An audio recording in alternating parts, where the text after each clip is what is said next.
Madame, Monsieur, bienvenue. Réflexion, c'est l'occasion de rencontrer des gens, de rencontrer aujourd'hui quelqu'un qui s'occupe de relations avec des enfants dans les pays du Sud. Philippe Mermot, bonjour. Bonjour. Vous êtes le directeur de l'ONG Compassion en Suisse. Grâce à votre ONG, plus de 800 000 enfants au plan international sont parrainés. Alors, en quoi est-ce que ça consiste, tout simplement, ces parrainages d'enfants ? Alors, ce qu'on cherche à faire, c'est d'assister l'enfant sur place dans un sens holistique, comme on dit, c'est-à-dire toute la personne, non seulement de le nourrir, de lui permettre d'être scolarisé, mais de s'occuper aussi du côté émotionnel, de tous les besoins qu'il pourrait avoir. Et on le fait au travers des églises. On travaille en collaboration avec les églises sur place et les enfants sont pris en charge dans les centres d'accueil. On appelle ça des centres d'accueil. Alors pour découvrir tout simplement quelqu'un qui a vécu cela, qui a été parrainé pendant passablement d'années, je vous propose d'entendre Peace. C'est une jeune Ougandaise qui a été parrainée par Compassion et elle a raconté ce qu'elle avait vécu lors d'un concert de Michael W. Smith. C'était en octobre 2005 à l'Arena de Genève. Tout à fait. Notre deuxième surprise, elle s'appelle Peace. C'est un prénom magnifique, ça veut dire la paix. Et elle nous vient d'Ouganda. Peace, would you say a few words about what if compassion has made a difference in your life and what kind of difference? Je vais demander à Peace la différence, l'impact que Compassion a fait sur elle et dans sa vie de manière globale. I come from a very poor family. Je viens d'une famille très pauvre. We are 14 children. Nous étions 14 enfants. And I was the 9th child. Et moi j'étais la 9e. My parents were very poor. Mes parents étaient très pauvres. And that meant I could never ever go to school. Ainsi, je ne pouvais jamais aller à l'école. We didn't have food to eat. On n'avait pas de nourriture. We are moving naked. Et on n'avait aucun habit sur nous. And growing up as a girl child. Et finalement, grandir comme un enfant parrainé. There was no future whatsoever. Ça n'existait pas pour nous parce que nous n'avions aucun futur, aucun avenir. When you grow up, et quand vous grandissez, you're always looking for an opportunity to get married and move away. Et tout ce qu'on attend, c'est une occasion de se marier et de fuir cette réalité. So misery was part of life. Et le malheur, la misère faisait partie de notre famille. When I was 9 years of age, et à 9 ans, I was going to school. J'allais à l'école. I was in year 3. J'étais en 3e primaire. And I was told I'll never go back to school because there was no money to take me to school. Et je savais que je n'aurais pas beaucoup de chance de pouvoir continuer l'école parce qu'il n'y avait plus d'argent pour me payer mes études. It was the most devastating point in my life. Ça a été le moment le plus destructeur de ma vie. I thought to myself, why couldn't there be anyone to help me? Et je me suis dit, mais pourquoi n'y a-t-il personne pour m'aider? But there was no answer to that question. Mais il n'y avait aucune réponse à ma question. But God cared. Mais Dieu a pris soin de moi.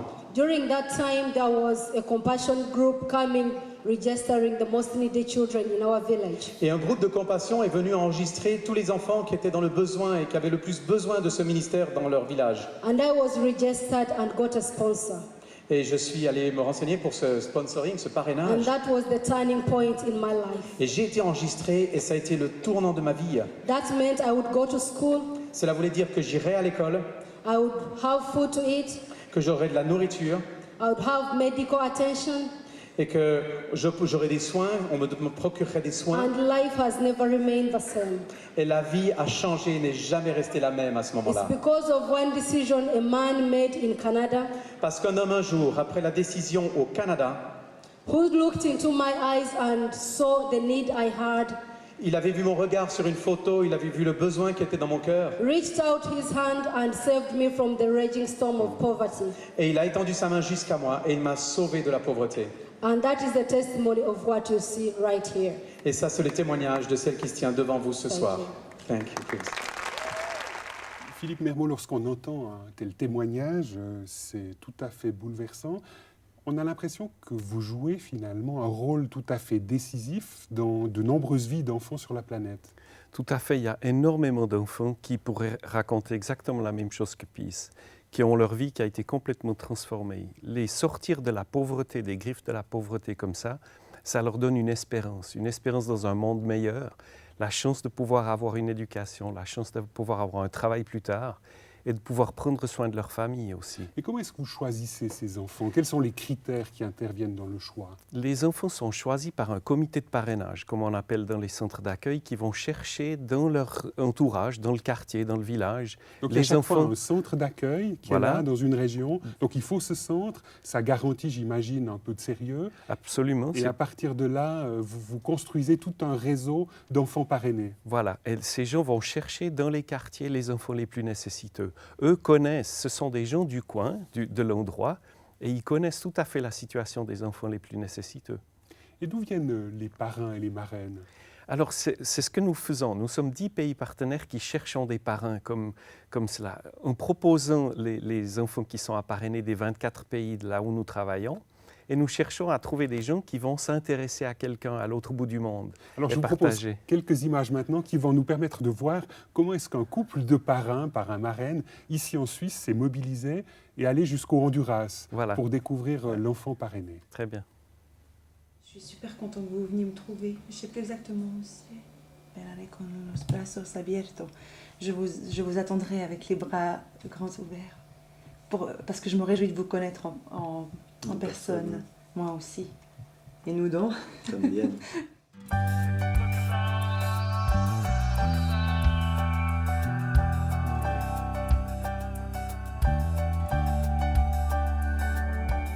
Un des points forts du parrainage personnalisé de Compassion est l'échange de correspondance entre les parrains et leurs filleuls.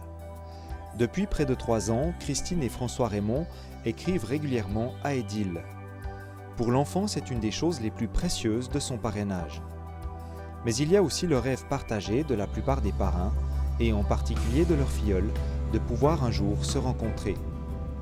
Compassion encourage vivement cette initiative afin de renforcer les liens établis par les courriers. Pour les Raymond, l'occasion de visiter leur filleul se présente enfin. Beaucoup d'émotions fortes se bousculent dans les cœurs de part et d'autre en vue de cette rencontre tant attendue. Le voyage au Honduras réservera aussi quelques surprises, comme le jour du déplacement en bus depuis la capitale jusqu'au nord du pays où habite Édile. Après 8 longues heures de route, à seulement 30 minutes du but, une pluie d'orage tropical provoque la crue d'une rivière qui coupera complètement le passage et obligera l'équipe à faire demi-tour jusqu'à la ville la plus proche pour y passer la nuit. À ce moment, personne ne pouvait dire si le rendez-vous pourrait avoir lieu durant ce séjour. Informé de la situation, Édile traversera le lendemain matin avec sa famille la rivière en décrue à bord d'un véhicule 4x4 pour rejoindre ses parrains. Et le rêve de Christine, François et Édile se réalise enfin.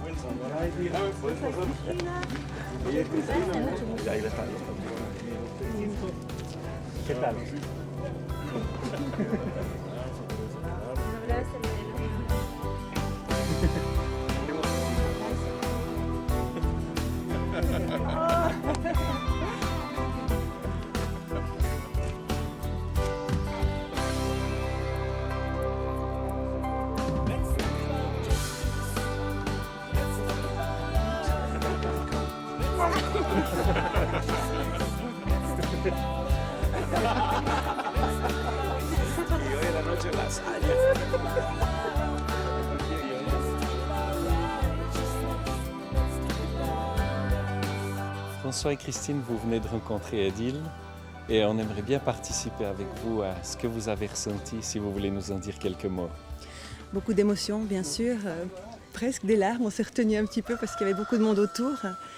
Mais c'est vrai que ce qui est impressionnant, c'est de se dire qu'on a correspondu quelques années par lettre. Et puis maintenant, on a le privilège de le rencontrer pour de vrai. Alors c'est vrai que ça, c'est quelque chose que peut-être peu de parrains et marraines ont l'occasion de vivre. Donc ça, c'est quelque chose qui me touche énormément.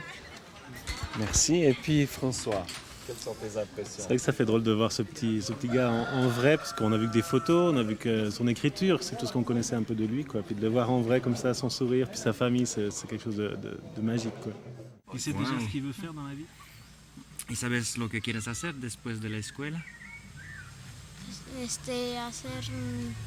Ser doctor.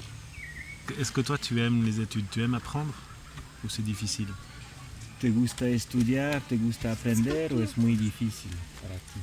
No, para mí no es difícil estudiar.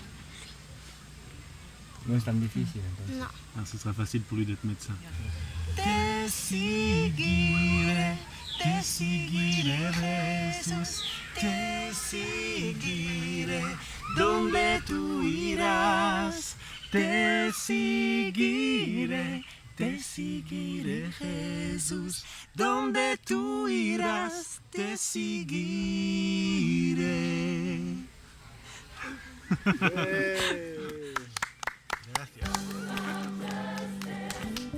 Dans ses yeux, j'ai pas du tout vu de je te dois quelque chose. Au contraire, c'était je viens rencontrer quelqu'un presque de ma famille. C'est quelque chose qui personnellement m'a beaucoup émue parce que on pourrait être juste des gens qui donnent pour lui, mais on sentait qu'après un certain temps, il y avait de l'affection. Il faut que les parrains et marraines réalisent qu'à chaque fois qu'ils écrivent, ça c'est une petite révolution quoi. C'est un événement dans la maison. Apparemment même les parents savent où se trouvent les lettres. C'est beau ça, c'est magnifique. Moi, ce qui me frappait aussi, c'est de me dire, mais j'aimerais avoir plus d'argent. Pas pour moi, mais pour pouvoir... Quand tu les vois, ces gamins, tu sais qu'il y en a d'autres qui attendent dehors parce qu'ils n'ont pas de parrainage, parce que tu as envie de pouvoir dire, je prends aussi ceux-là, puis je prends aussi ceux-là, puis j'ai envie de les aider, puis tu as envie de pouvoir faire quelque chose. Puis nous, on a nos limites. Ouais, mais en même temps, je me dis, si on peut le faire pour un, déjà, ça, c'est déjà un miracle en soi, quoi. Philippe Mermot, lorsqu'on entend ce témoignage de ce couple, François et Christine Raymond, on découvre la force de votre démarche. Vraiment, vous ne demandez pas simplement de donner de l'argent, mais vous essayez de tisser des liens étroits entre un enfant et un parrain et une marraine.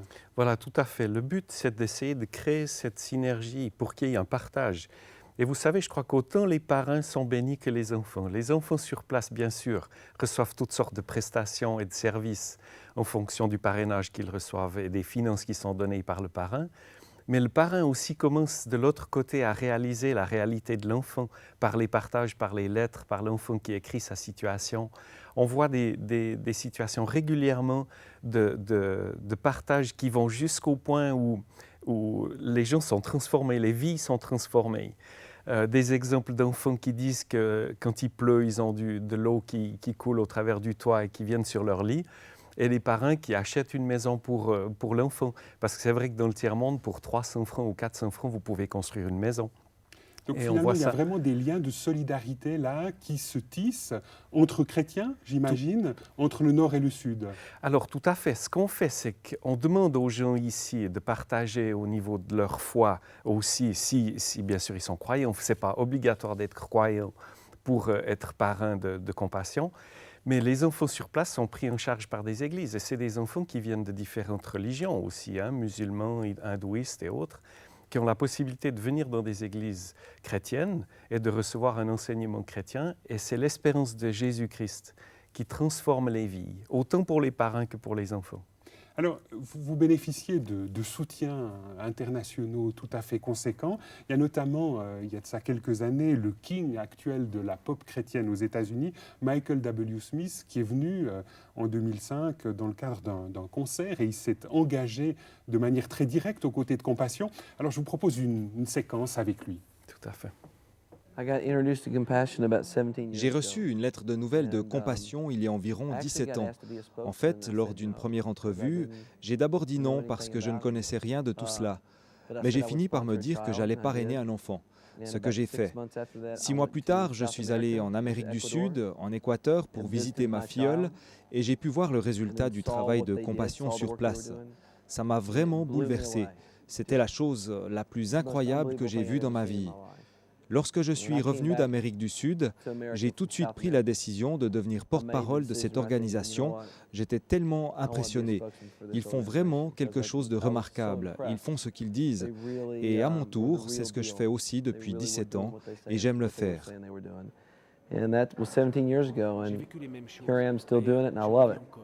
Mais au milieu de cette course effrénée, ce qui me fait m'arrêter et réfléchir, c'est un enfant dans le besoin.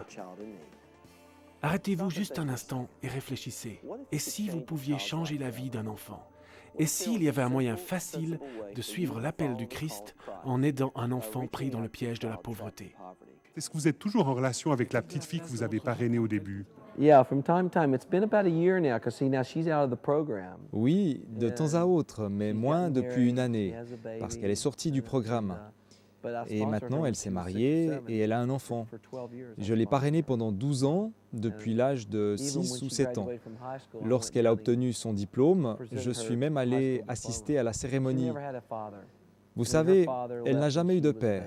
Il est parti quand elle était encore toute petite et elle ne l'a jamais connu. Sa mère est partie quand elle avait 2 ans et elle a été éduquée par ses grands-parents. Donc, quand je suis arrivé dans sa vie, j'ai été pris un peu comme une figure de père. Notre relation a donc été peut-être plus spéciale que pour d'autres enfants parce que nous avons été impliqués très fort au niveau émotionnel. Elle était comme ma fille et elle pleurait quand je partais, moi de même. C'était assez difficile. Elle est vite devenue extraordinaire, vraiment une fille merveilleuse. Et maintenant, elle est une jeune femme et une maman. Et aujourd'hui, on s'appelle et on se parle encore au téléphone. Dites-nous en quelques mots, comment est-ce que Compassion a commencé? Compassion a commencé par un missionnaire américain qui était en Corée et qui prêchait aux troupes américaines là-bas. Et le matin, il voyait ces camions qui passaient dans la rue et qui prenaient les enfants qui étaient morts au bord sur le trottoir. Et un jour qu'il rentrait aux États-Unis, dans son avion, il entendait un peu les bruits du moteur qui lui disaient « Qu'est-ce que tu vas faire avec ces enfants dans cette situation ?» Et puis, ça l'a tellement touché qu'il est retourné en Corée et il a commencé un orphelinat.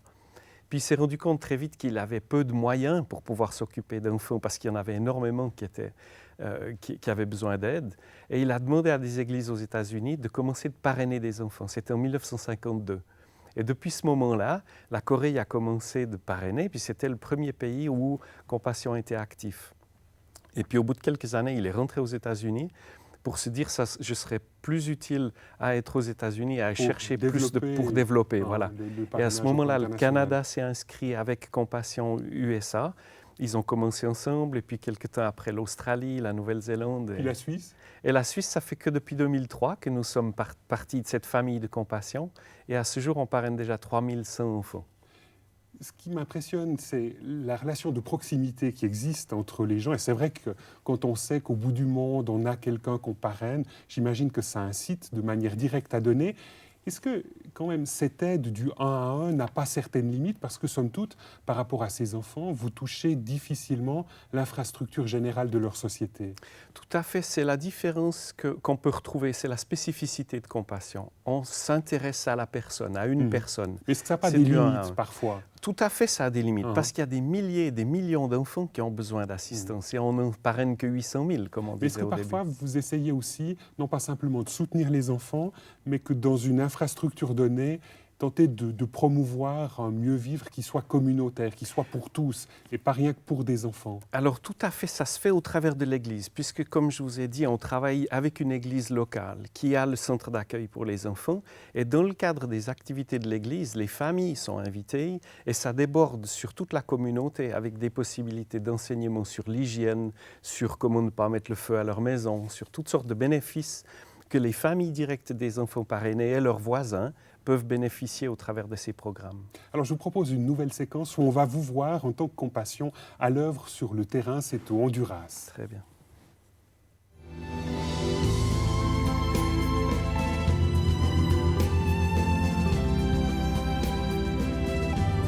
Par un voyage au Honduras avec une équipe de Suisse romande, Compassion Suisse désire vous faire découvrir son travail parmi les enfants.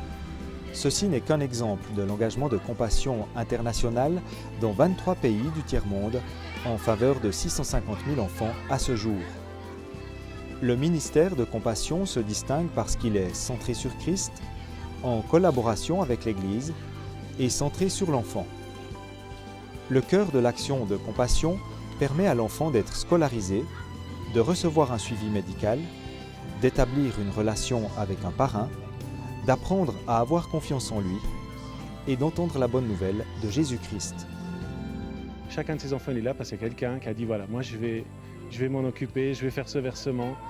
Et puis quand on a vu l'accueil aussi de ces enfants, moi j'étais touché quand j'ai vu Christine, tous ces petits gamins qui lui ruent dessus, qui la prennent dans les bras comme ça c'était touchant. C'est touchant. Et on se dit, ben voilà, c'est simplement par ce petit versement effet que ça peut avoir lieu. Et moi, ça m'épate. Pour le parrainage, moi je vois deux avantages, c'est que ça a mis l'église locale en marche, ça les a fait passer par exemple une église de Tegucigalpa de 70 à 2000 membres maintenant, ça les a fait s'occuper de leur quartier, prendre en charge les familles, les enfants du quartier. Et puis alors, pour les enfants eux-mêmes, moi, je crois que ça leur permet d'avoir un futur, donc ça leur permet d'avoir une bonne éducation, d'avoir des valeurs chrétiennes, d'avoir aussi une vie avec Jésus. Le fait que Compassion travaille avec des églises et que les projets soient dans le cadre d'une église, pour moi est extrêmement important parce que c'est les locaux qui évangélisent les locaux. C'est la couche sociale de la région, du quartier qui aide ceux du quartier. Et en fait, on voit des résultats assez incroyables de ce que j'ai entendu des témoignages des parents, des profs ou autres. C'est que tout simplement, des gens sont gagnés à Christ. On a visité plusieurs maisons avec des familles, en particulier une qui m'a frappée, c'est une femme qui était veuve et qui avait 6 enfants. Les 3 aînés n'ont jamais pu aller à l'école, donc son mari a été assassiné il y a 2 ans. Et elle en a 2 qui sont au centre d'accueil, qui peuvent aller à l'école. Puis pour elle, on sent que c'est vraiment, elle est très, très reconnaissante. D'ailleurs, elle nous a regardé dans les yeux en nous disant merci et je prie pour chaque jour pour vous. Elle voulait parler des parrains marraines de ses enfants. Bien sûr que les parrainages sont importants et c'est très important aussi les lettres qu'on envoie parce que les enfants se sont encouragés par quelqu'un qui est très loin et qui veut leur dire quelque chose, un message d'amour, d'espoir. Et les enfants gardent les lettres. Ça devient tout à coup très concret. Effectivement, on se dit, tiens, il y a une relation entre des gens qui ne se connaissent pas. C'est quelque chose d'extraordinaire. Peut-être ils n'ont pas forcément toujours beaucoup de lettres, ils ne reçoivent pas forcément beaucoup de lettres de leurs parrains, mais il faut que les parrains et marraines réalisent qu'à chaque fois qu'ils écrivent, ça c'est une petite révolution, quoi. C'est un événement dans la maison. C'est beau, ça, c'est magnifique. En voyant ces enfants qui au départ n'avaient aucun avenir, a priori, moi je me réjouis de voir la différence que va faire Compassion dans le pays du Honduras. Qu'est-ce que ces enfants vont devenir d'ici 10 ans, 15 ans, 20 ans? Et je suis sûre que ça va changer quelque chose, ça va changer la face du pays.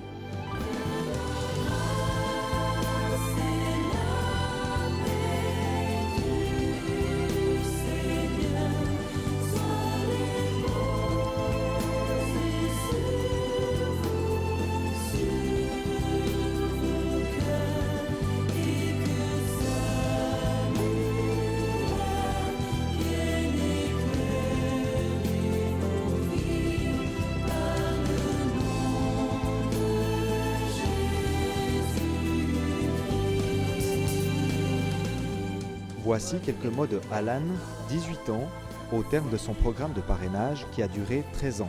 Bueno, la verdad que mis metas, primeramente, graduarme el otro año, salir de mi colegio de secundaria. Donc mes premiers objectifs, c'est de terminer mon gymnase. Y seguir estudiando en la universidad arquitectura. Et de pouvoir commencer l'université en architecture.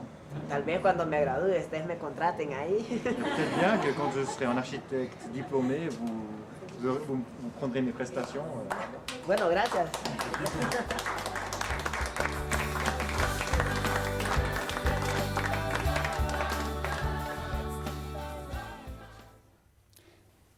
Philippe Mermot, lorsqu'on voit un reportage comme celui-là qui a été tourné par votre ONG, est-ce que votre aide, il y a une question en fait qui se pose, est-ce que votre aide est conditionnée à un engagement chrétien? Est-ce que pour bénéficier d'un parrainage, il faut fréquenter une église, il faut être impliqué dans une dynamique chrétienne? Pas du tout. L'enfant le plus nécessiteux est inscrit dans le centre d'accueil pour recevoir tous les services et tous les avantages du parrainage. Mais il ne lui est pas imposé de devenir chrétien. Il participe aux activités de l'Église et il entend la présentation de la foi et de l'Évangile, mais jamais on va le forcer ou faire du prosélytisme et le désinscrire du parrainage si, pour une raison ou une autre, il ne veut pas devenir chrétien. Et là, les gens sur le terrain, donc dans le Sud, vivent cela facilement, ou quand vous êtes dans un contexte plurireligieux, c'est un petit peu plus difficile parce que des gens finalement vous voient arriver quand même avec une identité chrétienne très forte? C'est sûr, parce que comme j'ai dit, du fait que c'était dans le cadre de l'Église que les activités du parrainage prennent place, les gens sont tout à fait au courant que leurs enfants vont dans une église chrétienne. Et c'est vrai que ça arrive parfois que certains parents retirent leurs enfants du parrainage, malgré les besoins économiques qu'ils ont, parce qu'ils ne sont pas d'accord avec le fait que leurs enfants reçoivent la foi de l'Évangile de Jésus-Christ. Philippe Mermot, votre ONG est impliquée dans de nombreux pays. Quels sont aujourd'hui les défis les plus importants que vous avez à relever? C'est en partie le sida, dans la grande partie de l'Afrique de l'Ouest, Rwanda, Ouganda et tout ça, où là on a beaucoup d'enfants qui sont orphelins, soit de père, soit de mère, soit des deux, des causes du sida directement. Et c'est bien sûr cette emprise que la pauvreté a dans l'esprit des gens. Vous savez, c'est une sorte de fatalité, je voudrais dire, où ils sont dans ce système en pensant qu'ils n'auront pas de possibilité de sortir. Et ça, c'est le but premier du parrainage, c'est de leur donner l'espoir de se dire « tu vaux quelque chose en tant qu'enfant et tu peux sortir de cette situation. Tu n'es pas obligé de revivre comme tes parents l'ont vécu, en n'ayant rien, en n'ayant pas de futur, pas d'avenir, pas d'espoir. » Et vous voyez passablement d'enfants quitter un stade de pauvreté très avancé pour vraiment socialement devenir des gens qui peuvent réaliser des choses, qui gagnent après leur vie de manière plus décente. Tout à fait. On a un programme qui s'appelle le programme au développement au leadership aussi, qui aide les enfants qui sont hors du parrainage, qui ont déjà terminé leur scolarité, qui sont académiquement vraiment exceptionnels et qui peuvent aller à l'université. Ça, c'est un programme qu'on fait aussi. Mais de plus en plus, dans les pays où Compassion travaille depuis 20 ou 30 ans, par exemple, on voit ces jeunes qui sont sortis de cette situation, qui ont du travail, ils commencent à faire des associations d'anciens enfants parrainés entre eux pour s'entraider, pour s'aider dans la vie aussi. Et beaucoup d'entre eux ont des professions libérales et on s'attend à ce qu'un jour, peut-être, un des enfants de Compassion soit ministre, soit président d'un de ces pays. Merci d'avoir accepté notre invitation sur ce plateau. Madame, Monsieur, nous espérons que cette émission vous aura intéressé et que vous aurez découvert en quoi les parrainages de Compassion peuvent, dans ce monde, faire une différence. Merci.